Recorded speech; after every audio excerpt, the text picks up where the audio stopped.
suggesting we get an impeachment. One of the questions. They did. Not telling them what we're doing.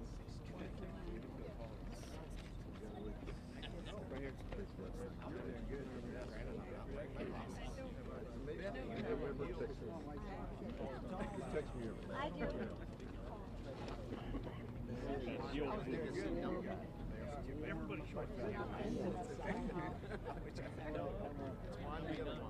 So I gotta go.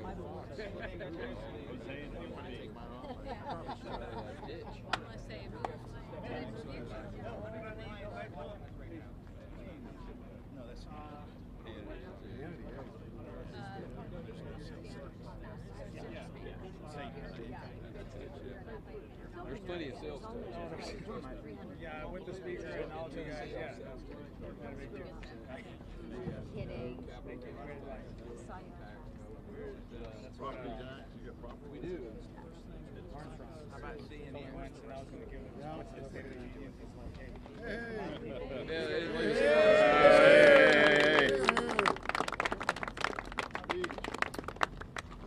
Well, we want to thank all of you for being here today. I want to thank all of my colleagues for joining me here in the epicenter of the crisis that we're having on the border here in Eagle Pass, Texas. It's been quite a day. I'll tell you a little bit about what we've learned here today. But first, I want to tell you that we have a great cross section of the House. We have 64 House Republicans that have joined us here in Eagle Pass. They represent 26 states, 1 U.S. territory. You have everybody from California to Maryland, from Michigan to Florida. We represent over half the U.S. states because every state in America is now a border state. And we've seen that on vivid display today. Today we were able to meet with local residents, with sheriffs, with the Texas DPS. We also toured the CBP processing facility here in Eagle Pass, and it's been an eye-opener. One thing is absolutely clear. America is at a breaking point with record levels of illegal immigration. And today, we got a first-hand look at the damage and the chaos the border catastrophe is causing in all of our communities. The situation here and across the country is truly unconscionable. We would describe it as both heartbreaking and infuriating. Our communities are overrun. We have local resources that are being strapped. We have lethal drugs that are pouring into our country at record levels. And it's in less than 3 years that President Biden took office that this has happened. That we have over 7 million illegal encounters at the border, nearly 2 million known gotaways, and that doesn't count the many that are undetected. At 312 suspects on the terrorist watch list that have been apprehended. We have no idea how many terrorists have come into the country and set up terrorism cells across the nation. Last month alone, we saw the most illegal crossings in recorded history. It is an unmitigated disaster, a catastrophe. And what's more tragic is that it's a disaster of the president's own design. About an hour ago, we had lunch, and there are a number of sheriffs that work and serve here along the border of Texas. The sheriff of Terrell County was one of them. He was a former Border Patrol agent for 26 years, and he said in his estimation, it took less than 6 months for the Biden administration to dismantle 100 years of progress that the U.S. Border Patrol had achieved. Some of the first actions that Joe Biden took when he rolled into the Oval Office were that he rolled back border security measures. They were put in place by the Trump administration. We all saw it happen. Remember, it was on his very first day in office that President Biden stopped construction of the southern border wall, and he ended the Remain in Mexico policy. It was estimated on our tour just a moment ago that if the Biden administration would reinstate just the Remain in Mexico policy, it could stem the flow by probably 70% or more. But he refuses to do it. And since the time that President Biden took office, the administration has done next to nothing to protect the border, but we've all seen with our own eyes, they have opened the border wide to the entire world. It's estimated that nearly 170 countries have people coming in and flowing across this border. And some of these are from nations that have high numbers of concentration. And these are not people who are fleeing and looking for asylum, that are in fear for their lives in their home countries. We have hardened criminals coming across that border. They're the ones being released from prisons from some of these countries and sent here to come into the U.S. Rather than incentivizing people to come, the president needs to deter people from entering the country. Rather than discussing amnesty with Mexico, as top Biden administration officials did within the last couple of weeks, this administration should reinstate the Remain in Mexico policy, as was said. Rather than expanding parole authority to an unprecedented scale, the president should obviously end catch and release and stop the abuse of our parole and asylum systems. The president can and should act now. This doesn't require legislation. It requires leadership. And despite the White House's claim, he has all the authority he needs right now under existing federal law to stop this madness. But the message his policies have sent is the opposite of that. It's quite clear. Under President Biden, America has laid out a welcome mat to illegal immigrants, smugglers, and cartels. He is responsible for the grave threat to our national security and our nation's sovereignty that these policies have created. But instead of taking responsibility and providing leadership, this administration has done nothing but attack elected officials who are trying to fix this catastrophe. The people standing behind you have worked hard. We passed our legislation more than 7 months ago. You have red and blue states all across this country that are being forced to step up because the federal government has failed to do its job. Right here in Texas, Governor Abbott has heroically done more to enforce the law than the president has. And how has this administration responded? They have sued the state of Texas to stop their deterrence efforts. They have brought them to court to strike down their ability to put up buoys in the water and razor wire and the rest. It's absolute insanity. The House has done its job. As I mentioned, we delivered common sense legislation that will secure our border. But it's been sitting on Chuck Schumer's desk for 7 months. House Resolution 2 was our bill, and the time to act on it is yesterday. It certainly needs to happen. With each passing day, each record broken, this administration's dereliction of duty becomes more and more dangerous and more infuriating, and we are here to say that it must stop. What we saw today only made House Republicans more resolved to stand for sanity and the American people, and we will do it. If President Biden wants a supplemental spending bill focused on national security, it better begin by defending America's national security. It begins right here on our southern border. We have a few members here that will give you some more insight on what we saw today and what we anticipate. And I'll lead off next with the chairman of our Homeland Security Committee, Mark Green of Tennessee. Hey, Mark. Chairman. I want to thank the speaker for putting this CODEL together. Really appreciate it. Thank you for all coming. It's important to bring what's happening here to the American people, to all of the American people. I also want to thank the members who are here. You know, I first took the oath to defend the Constitution of the United States against enemies foreign and domestic on the plane at West Point when I was 17 years old. And for the better part of my adult life, I have spent that training and fighting foreign terrorists.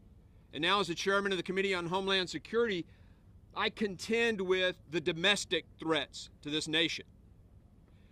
The greatest domestic threat to the national Security and the safety of the American people is Secretary Alejandro Mayorkas. He, through his policies, has defied and subverted the laws passed by the United States Congress. He has defied multiple court orders. He has lied numerous times to the United States Congress.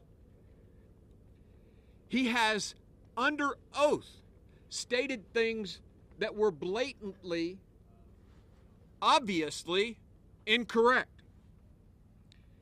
He has broken his oath to defend this country.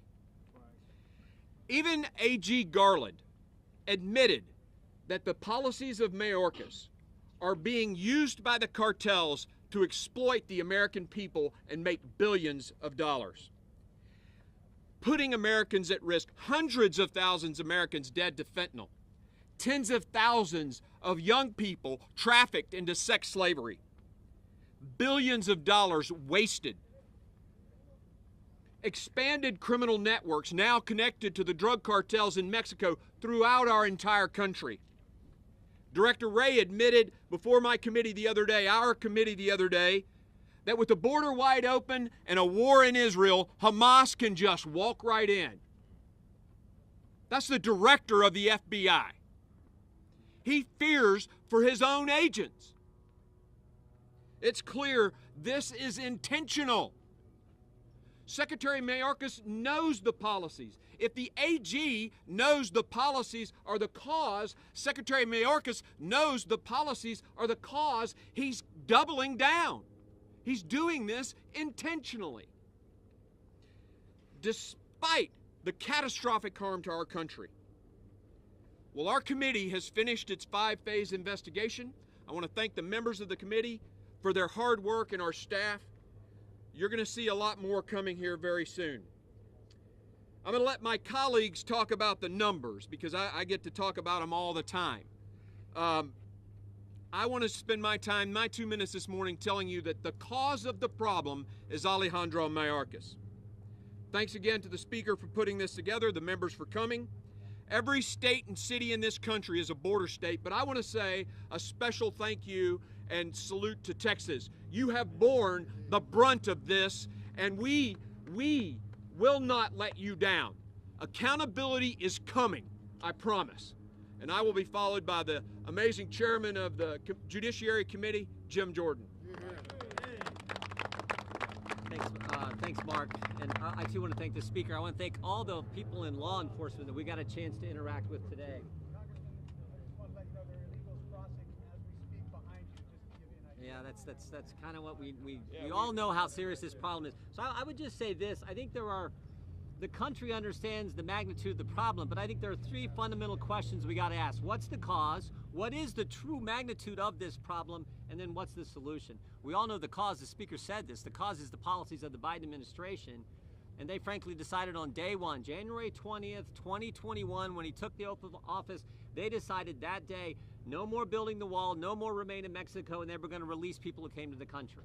And that became the incentive for so many millions to come to our great country. The magnitude of the problem, you've all heard the numbers, but I just point to 2. Last month, record month, 300,000 illegal migrants come into the country. The pace of the Biden administration in his term as president will reach 12 million when they're done.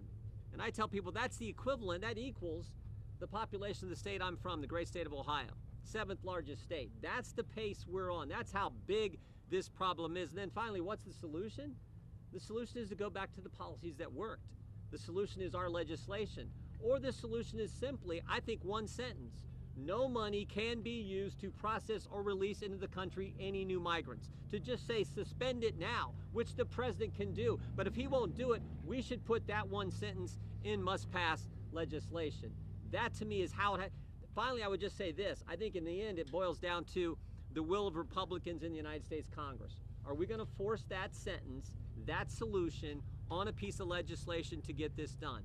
That should be our charge. If we don't, then we're going to have to wait. Then we're going to have to wait for the presidential election and hope that President Trump is the new president where we can get back to the policies that work. It's that basic in my judgment. With that, I would yield to the gentleman, I think, from the home district here, Mr. Gonzalez.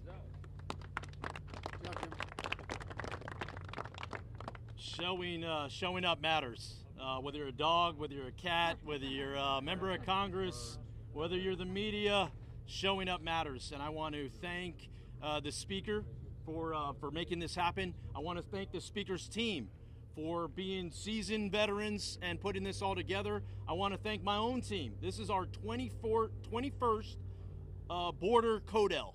And I want to thank our team for working together with the Speaker's office to put this together. I want to thank the members that have all, traveled to get here 2 days after the holidays. We could all be doing different things, but we are united in making sure House Republicans' top priority is securing this border. And that shows by us being here.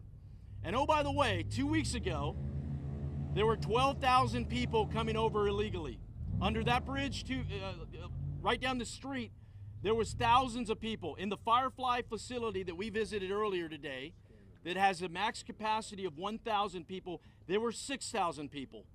There were 4,000 people that were getting released. We were at the brink of massive catch and release. And when that happens, our communities get turned upside down. And it may start here in Eagle Pass, but then it quickly reaches San Antonio, and then it quickly reaches all over the country. Well, guess what? Today that stopped. Now, it may have to do with the fact that the speaker and 60 plus members showed up, but it stopped.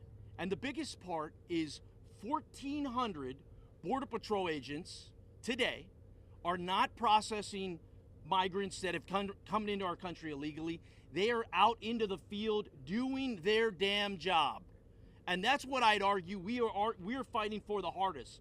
We want Border Patrol agents to get back to doing their job. How do we fix this? We end catch and release. How do we fix this? We deport people that are here illegally by the thousands, not by the dozens. And then if you stop talking for 1 second and you just listen like we did today, if you hear from the ranchers, if you hear from the sheriffs, if you hear from the judges, the mayors, the people that live here every day, they will tell you the same thing. And the nexus is this. You want to get the root of the issue? The root of the issue is the cartels. The cartels turn it on and they turn it off. And today is a prime example of that. So I have pushed. It is long time for us to label cartels as terrorist organizations.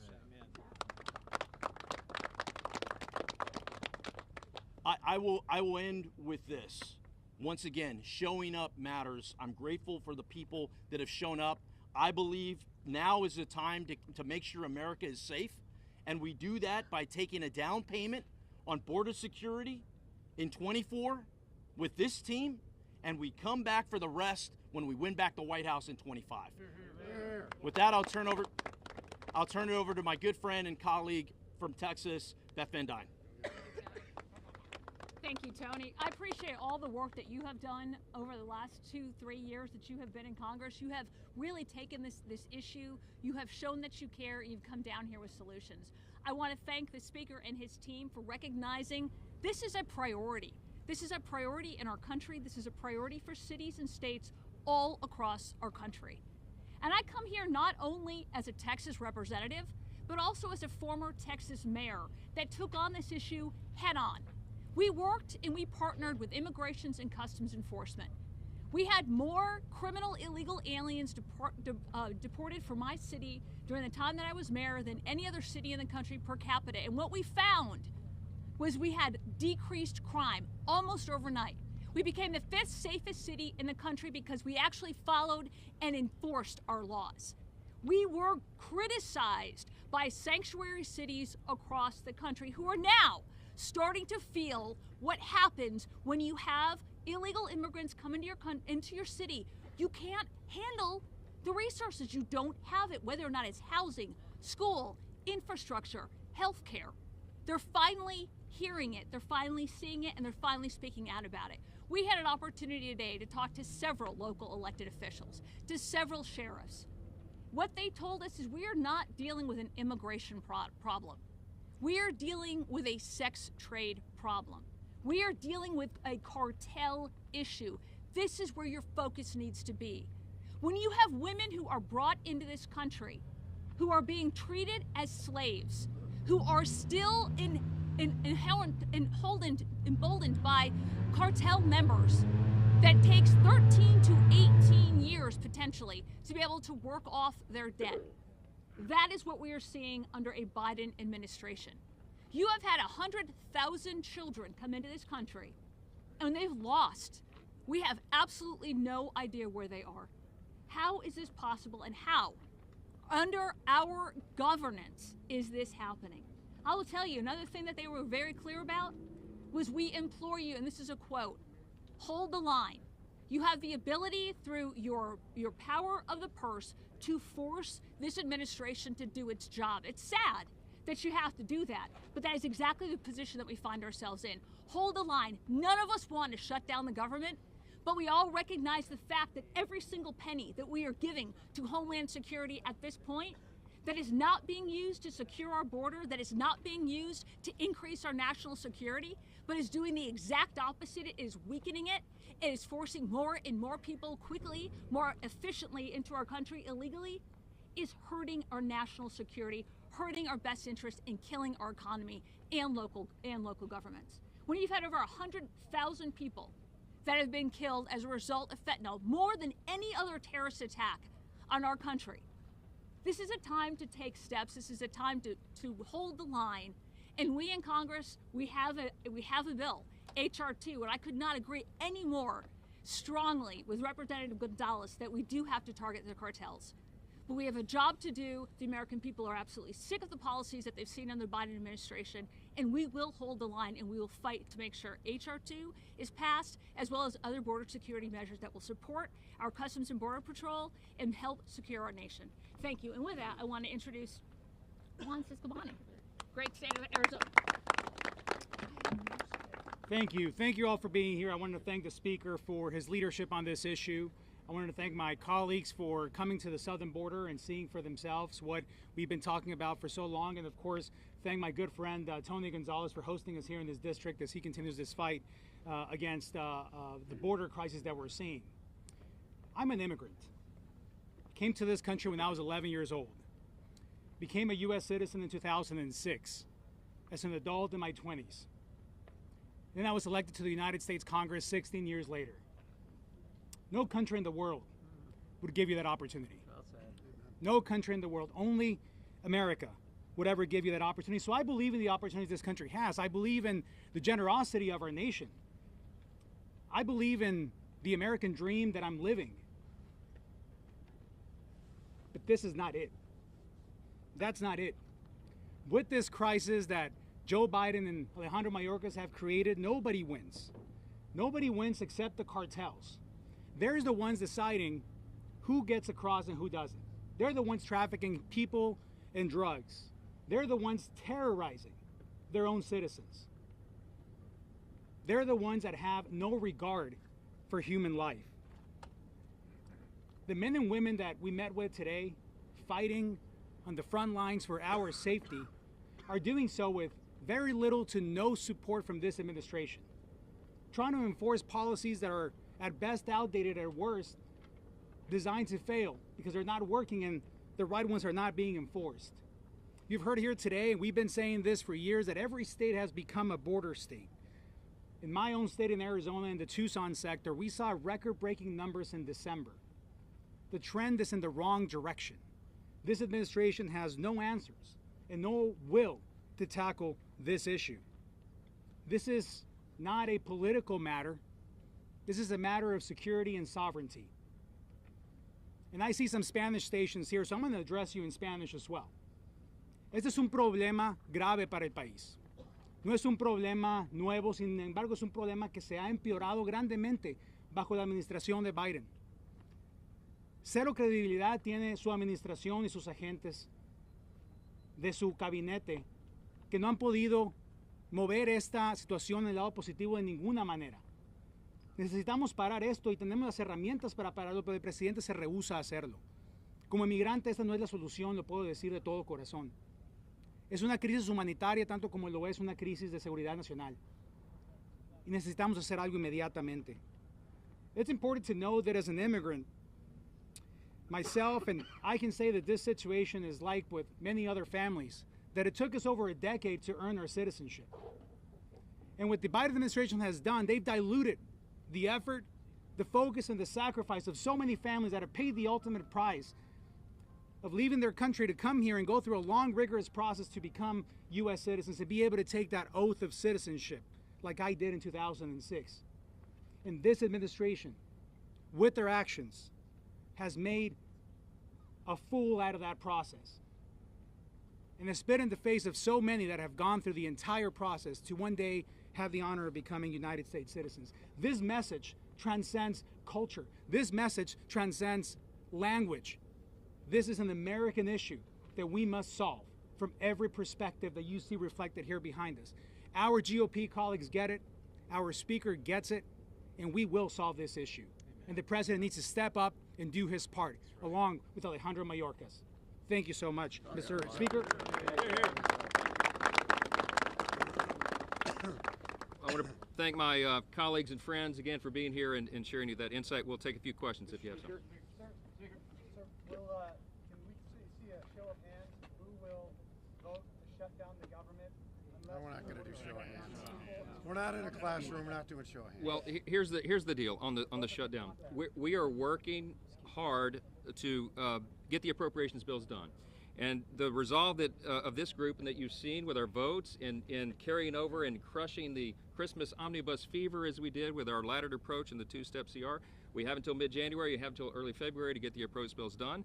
We have been working in earnest and in good faith with the Senate and the White House virtually every day through the holiday trying to come to an agreement. Negotiations are still ongoing. It's drug on way too long, but the sooner we get that agreement, the sooner we'll be able to get the appropriations bills done. And let me tell you what our top two priorities are right now in summary. We want to get the border closed and secured first, and we want to make sure that we reduce non-defense discretionary spending. That is an important objective. You know why? Because we've crossed the threshold of $34 trillion in debt. $34 trillion today. It's a landmark that is unimaginable, would have been unimaginable to previous generations, and here we are. And so we have a responsibility here of fiscal stewardship and fiscal sanity, and that's the priority that you're going to see us pursue. So too early to prejudge any of that, but I'll tell you we're resolved on those priorities. Mr. Speaker, Yep. You've been briefed on these negotiations with the Senate. What is your view of them right now? And are they going as far as you need them to go to? With regard to border security? Yes.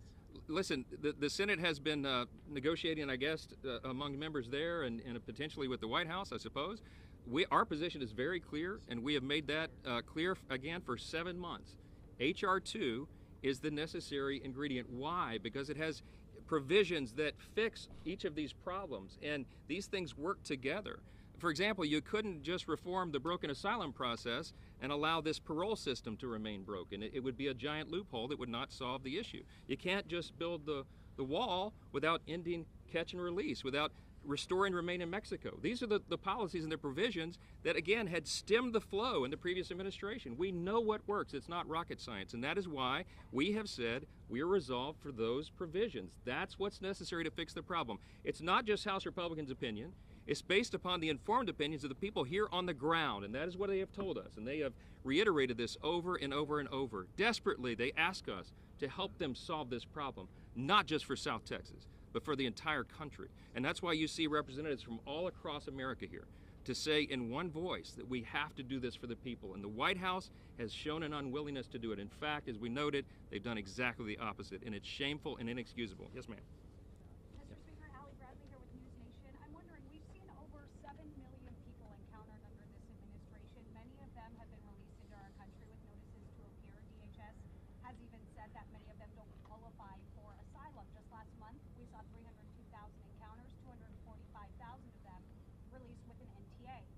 Should a Republican win of the election here coming up, would the Republican Party be in favor of mass deportations, and what does that look like? Are we going door to door? Are you going into businesses? What would that look like if the Republican Party supports it? I can tell you it's a very complicated, complex issue just finding those people. You heard Representative Van Dyne say earlier, tragically, nearly 100,000 undocumented children who were unaccompanied, who came across the border, unaccompanied minors, have been lost into the system. The administration has lost track of these children after they've been released. These people are given a notice to return for an immigration hearing. Sometimes it's 4 years into the future. They don't show up. A very tiny percentage show up. So the first problem would be even identifying all these people. The point is, the longer we wait, the longer we delay the closure and securing of this border, the greater the crisis and the problem. We don't have a specific prescription yet that we're proposing because we haven't gotten to that point. But I do believe, in large measure because of this issue, I do think that we're going to have a change in the White House. I think we're going to have a Republican president. I think we're going to win the Senate, and we're going to expand the majority in the House as well. Do you think it should be within states' rights to enforce federal immigration law like the law Texas just passed due to the state crisis despite the ruling previously in Arizona versus USA? Absolutely. Listen, we have applauded Governor Abbott and all the brave law enforcement officers here on the border in Texas. They're doing their dead level best to protect their citizens, and that's his #1 job. The federal government, the White House, the administration refuses to do it. So if you're the governor of Texas or a border state or any governor, You have the responsibility, the right, the constitutional authority to do the right thing and secure your people. So we have applauded him. We stand with him in that resolve, and any other governor who's willing to draw the line and take that measure. And remember, everything they try to do, the White House has gone to court to stop. Everything they're trying to do to protect Texans, the White House is going to take them to court and have it undone. It's madness is the only word that we can think of to describe this. And we hope treason, I don't know, it comes to an end soon, and we're here to make sure that happens. Thank you all for being here. God bless you. Yeah.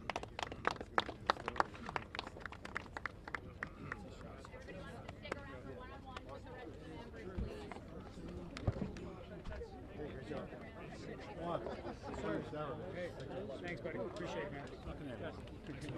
Thanks, brother. Appreciate you. Appreciate you. Congresista, ¿podemos hablar en español? Sí, claro, por supuesto, por supuesto. Vamos para acá si quieres. Está bien, gracias. Thanks, guys.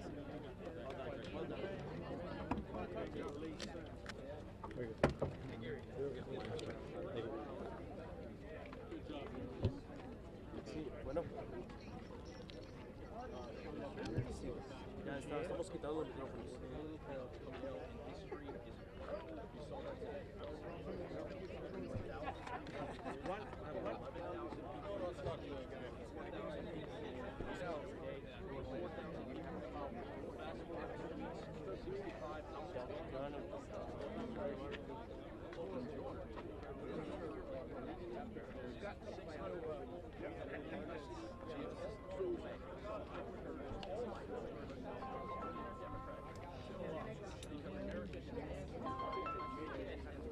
What's up? No, estoy aquí en el podio quitando el micrófono de Austin. ¿Allá? Ok, voy para allá.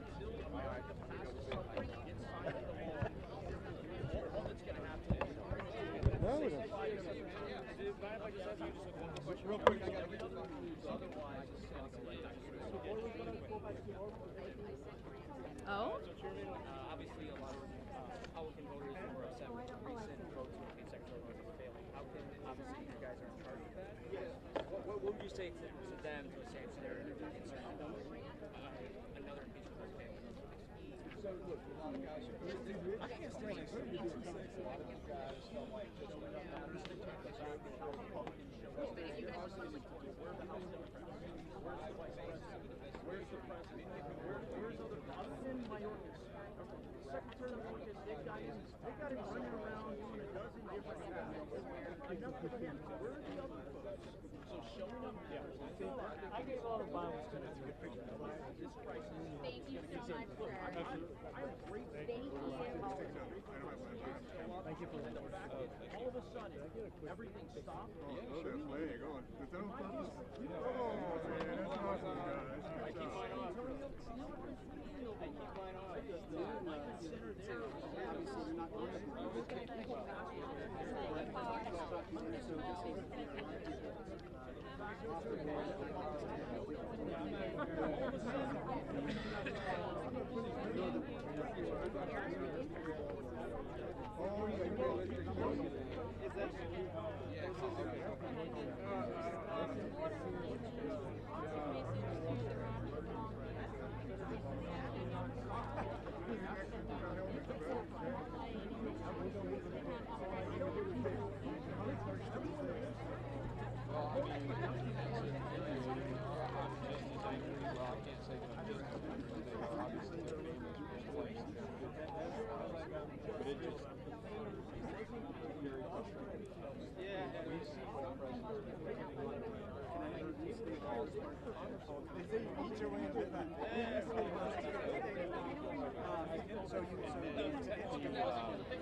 I'd have to think a lot about it. Clearly, I love manufacturing.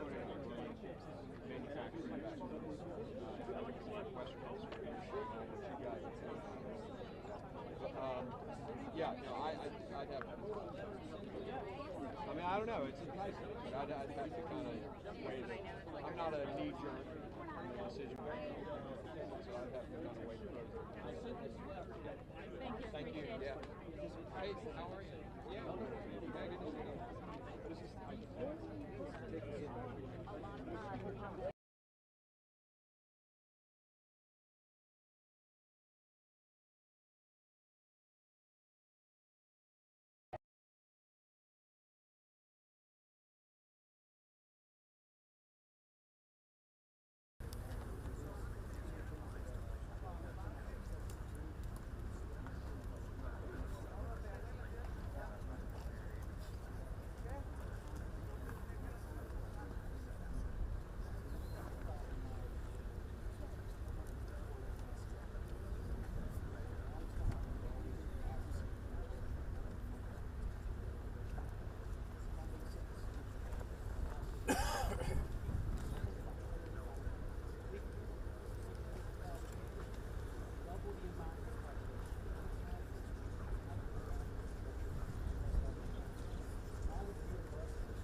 You're going to be with us on this press that is walking with us, they have a star on them. LeBron, what is what you told them? Pardon? What is what you told them? The truth. The most significant threat we face today is an unsecured international border with Mexico. All right, Dad.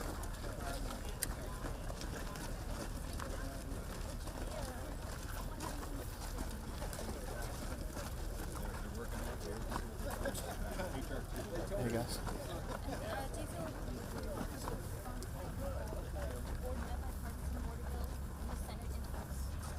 Looks like HR too. We'll talk about it. Maybe my press conference is $100.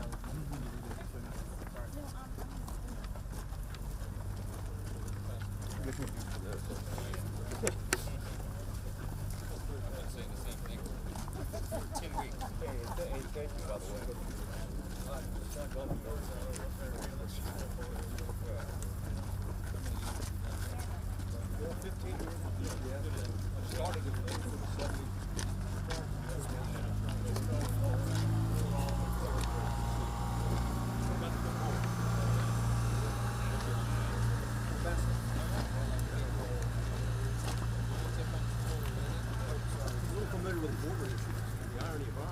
Same organizations we worked with, drug trafficking organizations in the 90s, They hooked up with the cartels and kicked the Colombians out of the Caribbean. That's what really metastasized the problem in Mexico. So,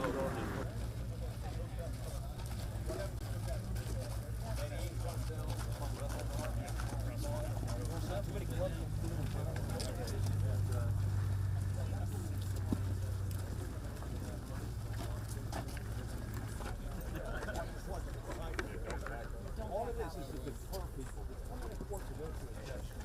All we're asking is go to the courts of entry. Federal government wants to let you in. Do it that process as opposed to come between the courts of entry. Because this water you see behind it looks calm, doesn't it? There's going to be people that drown in all of this. And so it looks that way. The water's very powerful. The undertows will take them in. It's like take a toddler and an infant baby in parks. You know, just absolutely high-risk situations. When long ago we ended up nowadays, certainly we're patrolling to a protection standpoint, we spend more time rescuing people and saving their lives, right? If we would have done otherwise, than anything else. I think they told us it's 1,200 in this sector alone last year. It pulled out of the water.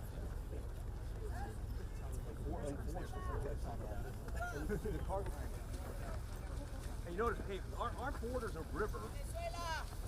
Our border's a river. And by the way, a river is more difficult to defend.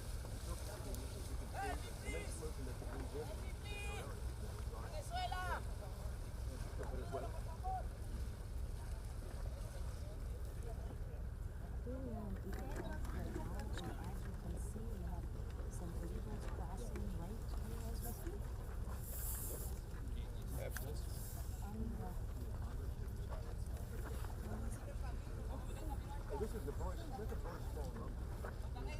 We've had as much as one day 3,500 symbols a day here in Eagle Mountain.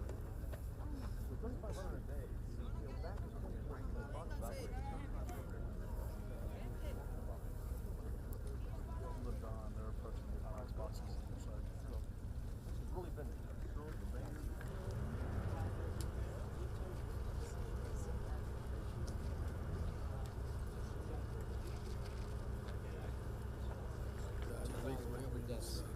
Crossing right in front of the speaker from Venezuela, right along the Rio Grande River, just behind where we're sitting. Stop recording and said, seemingly compassionate model is anything but compassionate. They do that same thing. That doesn't include, you know, the bandits on the ranches. Sheriff of Brooks County, to tell you the number, there's over 1,000 now that they found in the ranches up there. So we're in Del Rio, Texas. Speaker Mike Johnson, Director of DPS, Colonel Stephen Clark. It's unbelievable what's going on down here.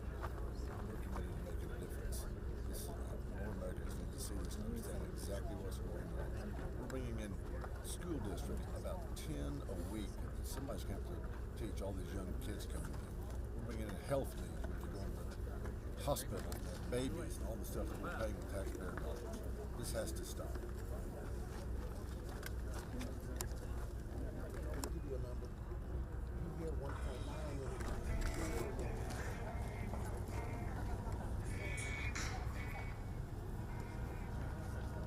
This dude.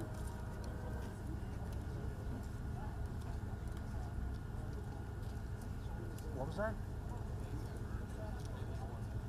I'm shooting video from the illusion. Who you? Okay. No, I'm the ground crew. I'm the B-roll crew. All right. That's Lorenzo. You need Lorenzo.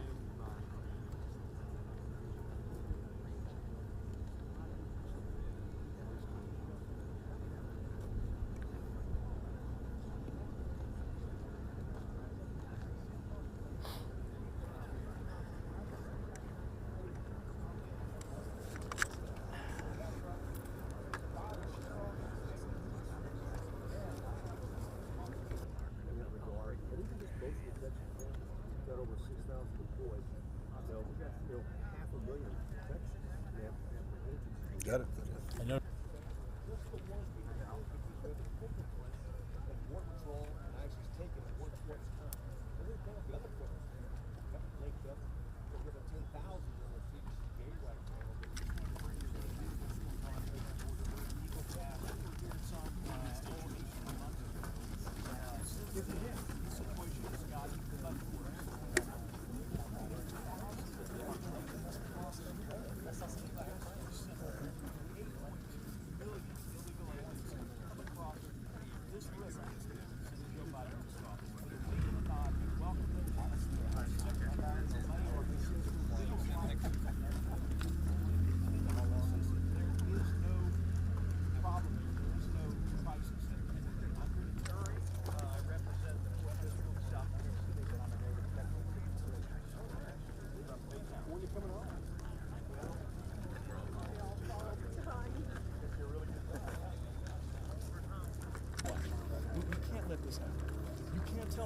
cares about black and brown people, and then continues to allow slavery to run rampant on this southern border.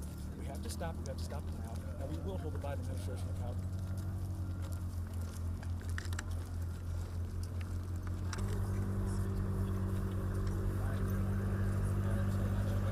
I work for the CNBC affiliate in Dallas. I would anchor their state capitol.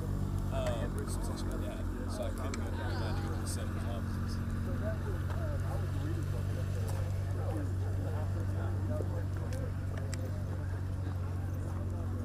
Once they touch the banks, they're on U.S. soil. And if obviously from a state standpoint, we want to deter them, the closer you can get the infrastructure to the water, the better off. Even better, if it's in the water, the buoys, then they're not touching U.S. soil at that point in time. And it also prevents it eliminates their opportunity to use the boats. But people don't realize while people are coming across, walking across, they're launching boats at other locations. Yeah. So they'll be apprehended now? That's true? They'll be apprehended. And then what happens to them? Well, it depends. If this is a location where we've got the city is authorized, we'll charge them with criminal trespass. And then we'll go through the state process, and then when they're done with the state system, we'll turn them back over to Border Patrol afterwards and ICE. They'll be processed federally. They don't fear law enforcement, do they? They walk right to it. Hey, and by the way, I mean, they do what the cartels tell them to do too. You'll see scouts along the other side of the banks, and they'll direct them. And they'll tell them when to go. And in many cases, especially when they've got large groups of women and children, they'll tell them, hey, you can't. You don't stay. You just stay there. They want them to stay there as long as they can. Folks, at some point, they'll let them in. And what's both of them? Sometimes it's going to the schools. Somebody's kids. Get this. You know they're going to get lacerated. So what we do. Exactly. Yeah. And the only one that benefits in this mass migration event has been the Mexican cartels. Yeah. Plain and simple. They've become enriched, empowered, more so than they ever were before. They were difficult to